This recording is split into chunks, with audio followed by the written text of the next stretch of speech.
Hi students, इस video में हम आप लोगों को सिखाने वाले हैं सल्फोनीकरण, नाइट्रीकरण और हैलोजनीकरण, जो कि बोर्ड एग्जाम से रिलेटेड है। कक्षा 12 की अर्थात क्लास 12 की जो केमिस्ट्री है उसमें ये काफ़ी पूछी जाती हैं और एलिफेटिक पर भी और एरोमेटिक पर भी, दोनों पर बहुत ज़्यादा इंपॉर्टेंट होती है। तो आइए देखते हैं सल्फोनीकरण क्या होता है। तो सल्फोनीकरण हम आपको बेंजीन को लेकर बता दे रहे हैं। हालांकि बेंजीन के अलावा बेंजीन है, नाइट्रोबेंजीन है, क्लोरोबेंजीन है और फिनॉल है, टालुइन है, बेंजल्डिहाइड है, बेंजोइक अम्ल है, इन पर यह क्रिया होती रहती हैं। लेकिन इनमें यह ध्यान रखना होता है कौन सी क्रिया आर्थो पर होगी, अर्थात कौन सा अटैकिंग रिएजेंट आर्थो पर जाएगा और कौन सा मेटा पर या पैरा पर जाएगा, तो इसको ध्यान रखना होता है। तो हम बेंजीन को लेकर बताते हैं सल्फोनीकरण, या हम फिनॉल, क्योंकि क्लोरोबेंजीन और फिनॉल आपके पहले और दूसरे टॉपिक हैं, तो हम फिनॉल पर लेकर या क्लोरोबेंजीन पर लेकर बताते रहे। तो हम ले रहे हैं क्लोरोबेंजीन, यहाँ पे ले रहे हैं क्लोरोबेंजीन। ये क्लोरोबेंजीन होती है और इससे भी बेटर रहेगा कि हम फिनॉल पर आपको बता दें। फिनॉल से आपकी एक प्रक्रिया और भी जो कि इंपॉर्टेंट होती है नाइट्रीकरण की, वो भी हो जाएगी। तो हम फिनॉल ले रहे हैं। हालांकि परेशानी होना है, क्लोरीन और फिनॉल दोनों पर एक ही पर अटैक होता है, सेम पोजीशन पर। तो आपको ये पता होना चाहिए पहले कि बेंजीन रिंग की कौन कौन सी पोजीशन होती है। तो आप पहले एक बार बेंजीन रिंग पर नजर डालिएगा। बेंजीन जो होती है वो 6 कार्बन युक्त होती है। ये एक कार्बन, यहाँ एक कार्बन, यहाँ कार्बन, ये 6 कार्बन होते हैं और प्रत्येक कार्बन जो होता है वो एक एक हाइड्रोजन रखता है। हाइड्रोजन होता है इधर इधर इधर इधर और इधर। अब बेंजीन रिंग पे नजर डाल देते हैं और यहाँ पे 3 पाई बॉन्ड होते हैं। एक यहाँ पर होता है, या इधर ना होकर आपको इधर मिल जाएगा, इस तरफ, और एक इस तरफ और एक इस तरफ। ये 3 पाई बॉन्ड होते हैं।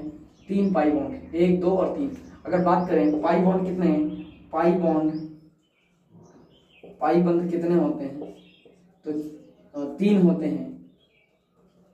3 होते हैं। पाई इलेक्ट्रॉन पूछे जाएं तो कितने होते हैं, तो 3 का गुणा 2, क्योंकि एक बंध बनाने में 2 इलेक्ट्रॉन भाग लेते हैं, तो 6 हो जाते हैं। सिग्मा इलेक्ट्रॉन की बात करें तो 1, 2, 3, 4, 5, 6, 7, 8, 9, 10, 11 और ये 12। तो सिग्मा बंध पूछे, अगर सिग्मा बंधों की संख्या कितनी है तो आप बता सकते हैं 12 होती है।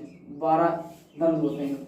और सिग्मा इलेक्ट्रॉन की बात करें तो 12 गुणे 2 अर्थात 24 इलेक्ट्रॉन होते हैं। 24 इलेक्ट्रॉन होते हैं सिग्मा, और पाई इलेक्ट्रॉन होते हैं 6। अब इसमें अगर बात करें हाइड्रोजनों की संख्या कितनी है तो इधर देख लेते हैं। हाइड्रोजनों की संख्या कितनी होती है तो 6 होते हैं हाइड्रोजन। कार्बन की संख्या पूछे तो कितने होते हैं, तो होते हैं 6। और 6 कार्बन में एक न्यूक्लियस होता है, क्योंकि प्रत्येक का नंबरिंग किया जाता है। प्रत्येक कार्बन का नंबरिंग कर सकते हैं आप। तो यहाँ पर ये 1 नंबर कार्बन, ये 2 नंबर कार्बन, ये 3 नंबर कार्बन, ये 4, ये 5 और ये 6 नंबर कार्बन। तो आपको पता है 2 और 4 जो होते हैं, 2 नंबर कार्बन और 4 नंबर कार्बन, ये और ये आर्थो कहलाते हैं। आर्थो पोजीशन, आर्थो कहलाते हैं। 3 और 5 जो होते हैं, 3 और 5 ये क्या कहलाते हैं, मेटा कहलाते हैं। ये मेटा पोजीशन होते हैं। कोई स्मॉल लेटर से लिखिएगा, मेटा, आर्थो और मेटा। और ये जो 4 नंबर कार्बन होता है, एक मिनट, ये 6 होगा, 2 और 6 नंबर। तो यहाँ पर 2 और 6 नंबर पर आर्थो हो जाएगा, 3 और 5 पर मेटा हो जाएगा, और 4 नंबर पर पैरा हो जाता है, पैरा ग्रुप हो जाता है। अब एक चीज ध्यान रखिएगा, जब भी बेंजीन रिंग अटैक करती है तो आपको पता है अगर ये पाई बॉन्ड उठेगा और ये प्लस में जा रहा है तो ये माइनस में जाएगा, फिर ये प्लस में तो ये माइनस में, फिर ये प्लस में तो ये माइनस में। इस तरह से अल्टरनेशन आपको दिख रहा है कि अगर यहाँ अटैक कर रहा है माइनस, अब क्योंकि बेंजीन की जो क्रिया होती है वो ESR होती है, इलेक्ट्रोफिलिक सब्स्टिट्यूशन रिएक्शन होती है, अर्थात इन पर इलेक्ट्रोफाइल आकर, कोई प्लस चार्ज वाला आकर बेंजीन रिंग पर जुड़ता है तो जाहिर सी बात बेंजीन रिंग पर माइनस चार्ज होगा। अब आप देख सकते हैं अगर यहाँ पर कोई ग्रुप जुड़ रहा है, यानी 2 नंबर कार्बन पर, तो 3 पर नहीं जुड़ेगा, फिर 4 पर जुड़ेगा, और फिर 5 पर नहीं जुड़ेगा, 6 पर जुड़ेगा, अर्थात 2, 4 और 6 पर जुड़ेगा। या तो ये इलेक्ट्रोफाइल 2, 4 या 6 पर जुड़ेगा, या फिर ये 3 और 5 पर जुड़ेगा। तो ये ध्यान रखिएगा, ये दोनों मेटा पोजीशन होती हैं, मेटा, और ये आर्थो और पैरा होती हैं, O और P होती हैं। इन चीज़ों को आपको ध्यान रखना है। इसके बाद आप सल्फोनीकरण, नाइट्रीकरण और हैलोजनीकरण देख सकते हैं आसानी से। तो आइए बढ़ते हैं। अब ये बेंजीन के बारे में आपको जानकारी हो गई है। इस पर ESR क्रिया ज़्यादातर मिलती हैं। सल्फोनीकरण की भी आपको ESR क्रिया ही मिलेंगी, इलेक्ट्रोफाइल आकर अटैक करेगा बेंजीन पर। तो अब देखते हैं, बेंजीन में मैंने फिनॉल लिया हुआ है, और फिनॉल आपको पता है ये जो होता है यहाँ पर ये जाएगा माइनस में, ये प्लस में टूटेगा। अगर यहाँ का बॉन्ड है तो ये प्लस में जाएगा। हम इसको रिंग बना के बॉन्ड दिखा दे रहे हैं।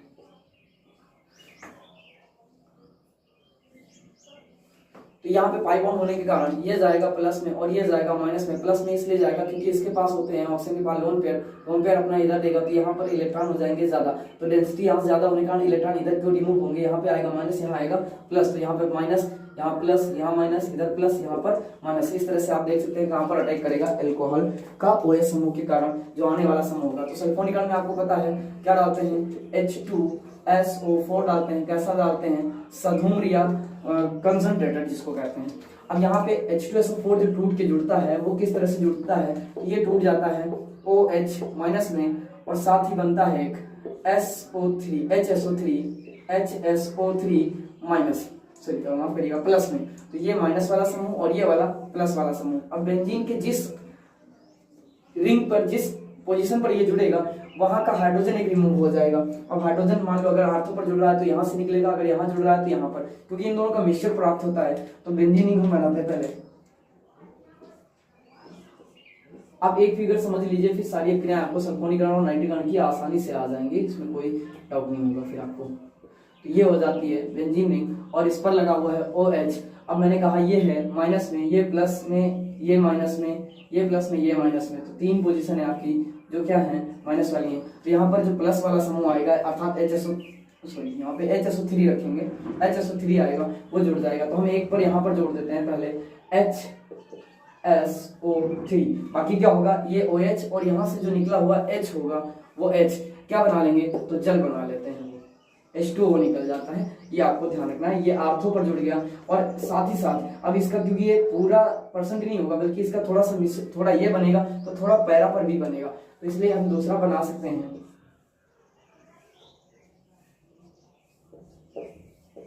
ये OH है, और इसमें कुछ परसेंट जो पदार्थ होगा, लगभग 30 से 40%, अगर ये प्राप्त हो रहा है तो बाकी शेष पदार्थ ये प्राप्त होता है। ज्यादातर आपको आर्थो प्राप्त होगा, इसलिए इसको मेजर प्रोडक्ट बोलेंगे। और ये जो होगा ये इसकी अपेक्षा थोड़ी कम मात्रा में होगा, हालांकि दोनों का 100% मिश्रण होगा। अब एक अगर आप मान सकते हैं कि 42% है, 58%, तो एक 42% हो सकता है। तो इस तरह से इसका जो पोजीशन हो जाएगा वो HSO3 हो जाएगा, यहाँ पर आ जाएगा। ये वाला कहलाएगा सल्फोनिक फिनॉल, या ऐसे बोल सकते हैं 2 हाइड्रोक्सी। ये एक नंबर कार्बन गिना जाएगा, ये 2, ये 3। तो इस तरह से 1 2 हाइड्रोक्सी बेंजीन सल्फोनिक अम्ल, 2 हाइड्रोक्सी बेंजीन सल्फोनिक अम्ल। और ये वाला हो जाएगा, यहां से गिना जाएगा तो 1 2 3 और ये 4। तो ये 4 हाइड्रोक्सी, ये 4 हाइड्रोक्सी गिना जाएगा क्योंकि क्रियात्मक समूह में OH जो है वो HSO3 से काफी दूर रहेगा क्रियात्मक समूह की सक्रियता में। तो ये बन जाता है आपका क्या, मेजर और माइनर प्रोडक्ट। ये होता है O फिनॉल सल्फोनिक अम्ल, और ये बन जाता है P फिनॉल सल्फोनिक अम्ल। तो अब दूसरा देखते हैं नाइट्रीकरण। तो यहां से इसको हम थोड़ा सा सेटल कर रहे हैं। ये आर्थो पोजीशन पर है, इसको O सल्फोनिक अम्ल, फिनॉल सल्फोनिक अम्ल कह सकते हैं, या हाइड्रोक्सी कह सकते हैं। O हाइड्रोक्सी, सॉरी 2 हाइड्रोक्सी ले लेते हैं, फिर 2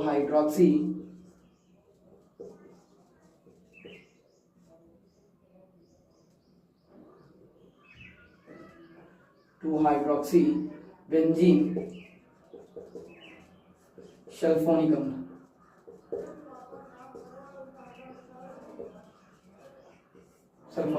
और ये हो जाएगा 4 हाइड्रोक्सी, या इसको फिनॉल पर लगा हुआ है सल्फोनिक अम्ल, तो इसलिए इसको O पोजीशन देते हैं, O सल्फोनिक अम्ल फिनॉल, और ये हो जाता है पी सल्फोनिक अम्ल फिनॉल या पी फिनॉल सल्फोनिक अम्ल, ओ फिनॉल सल्फोनिक अम्ल।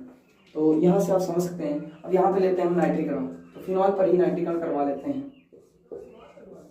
ये OH होता है और यहाँ पर डालते हैं HNO3, लेकिन ये जो होता है इसी पर आकर अटैक करता है, अर्थात H2SO4 की प्रेजेंस में क्रिया होती है। H2SO4 कैसा होगा, कंसंट्रेटेड, और यहाँ भी नाइट्रिक अम्ल भी कैसा होगा, कंसंट्रेटेड होगा। ये ध्यान रखना आपको।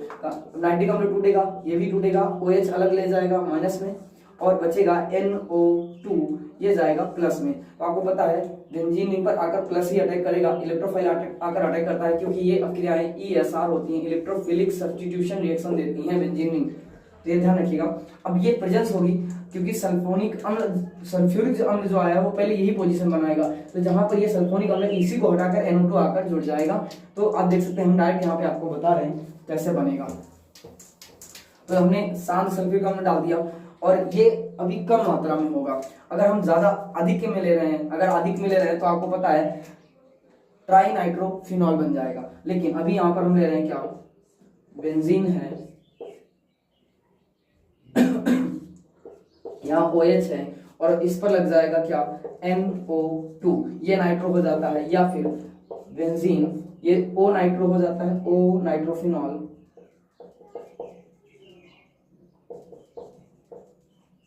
और ये हो जाएगा क्या, P नाइट्रोफिनॉल, ये हो जाएगा P नाइट्रोफिनॉल। तो ये आर्थोनाइट्रोफिनॉल और ये P नाइट्रोफिनॉल हो जाता है। अब अगर आप यहाँ पर एक क्रिया और देखेंगे, पहले हैलोजेनिक अम्ल करवा देते हैं तो फिर इसको भी बताते हैं। अगर आप नाइट्रिक अम्ल अधिक में ले रहे हैं, या कभी कभी कहीं कहीं ये दिया जाता है कि ये तनु ले लिया जाता है, तो जो नाइट्रिक अम्ल से क्रिया जो पिक्रिक अम्ल बनाते हैं वहां पे सांद्र मान लिया जाता है, तो उसकी अपेक्षा ये ज्यादा तन होता है। यहाँ पे नाइट्रिक अम्ल जो पिक्रिक अम्ल बनाने में लेंगे उससे थोड़ा ये तन होता है, ये ध्यान रखिएगा। तो हैलोजेनिक अम्ल पहले देख लेते हैं, फिर पिक्रिक अम्ल भी देख लेते हैं। तो हैलोजेनिक अम्ल क्या होता है, अगर हमने फिनॉल लिया हुआ है, फिनॉल लिया है और इस पर अगर हम H2 का अटैक करवा रहे हैं, H2 हैलोजेनिक अम्ल होता है। अब X बराबर आपको पता है FCl Br या I होते हैं, इसमें F ज्यादा इलेक्ट्रोनेगेटिव होने का और इसके रिक्त ऑर्बिटल ना होने का ये कम क्रिया करता है, तो Cl Br और I जनरली लेते हैं। तो हम यहाँ पर ले रहे हैं H2 की जगह क्या, Cl2, और ये Cl2 जो होगा सूर्य के प्रकाश की अनुपस्थिति में और Fe या हम कह सकते हैं FeCl3 की उपस्थिति में क्रिया करेगा, और ये होगा सूर्य के प्रकाश की अनुपस्थिति में,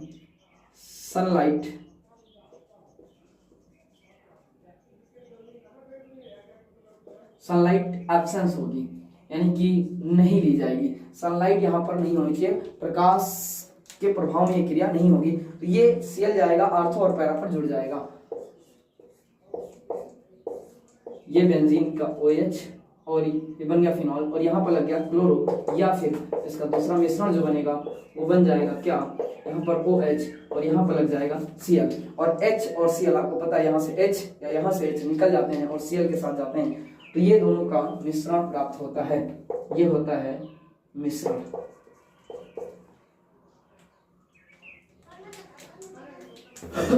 इन दोनों को, इनको मिश्रण कहते हैं, मिक्सचर होते हैं, ये दोनों मिक्सचर प्राप्त हो जाते हैं। तो इस चीज को आपको ध्यान रखना है। ये आर्थोक्लोरोबेंजीन आर्थोक्लोरोफिनॉल और ये पैराक्लोरोफिनॉल होता है। तो इस चीज को आप ध्यान रखना है। अब देख लेते हैं पिक्रिक अम्ल कैसे बनता है। तो आपकी नाइट्रिक किरण जो क्रिया होती है इसी पर होता है क्या, पिक्रिक अम्ल बनता है, लेकिन यहाँ पर क्या लेते हैं, थोड़ा और गाढ़ा, अर्थात नाइट्रिक अम्ल ज्यादा मात्रा में लेते हैं। तो ये कैसे बनता है इसको भी देख लेते हैं।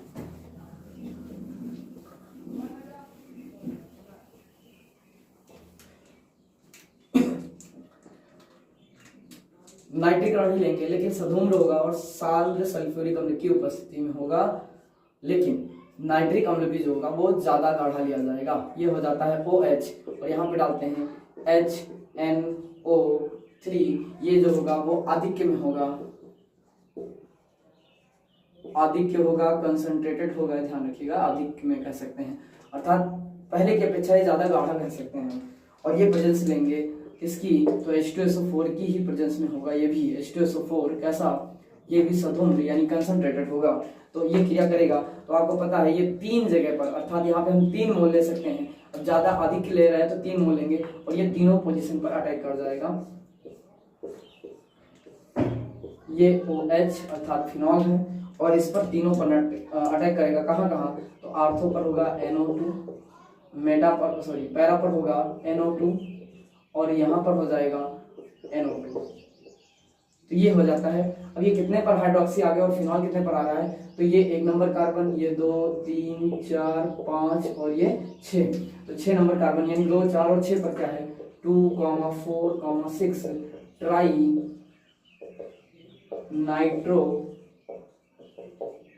ट्राई नाइट्रो और किस पर लग गया है, फिनॉल पर, फिनॉल, क्योंकि इसको हम कहेंगे ट्राई नाइट्रोफिनॉल। ट्राई होता है टी से, ट्राई अर्थात यहाँ देख लीजिएगा TRI, ट्राई नाइट्रोफिनॉल। तो TNP भी कहते हैं इसको, शॉर्ट में TNP, इसका नाम हो जाता है TNP। और ये एक विस्फोटक पदार्थ भी होता है। ये होता है क्या, एक विस्फोटक पदार्थ।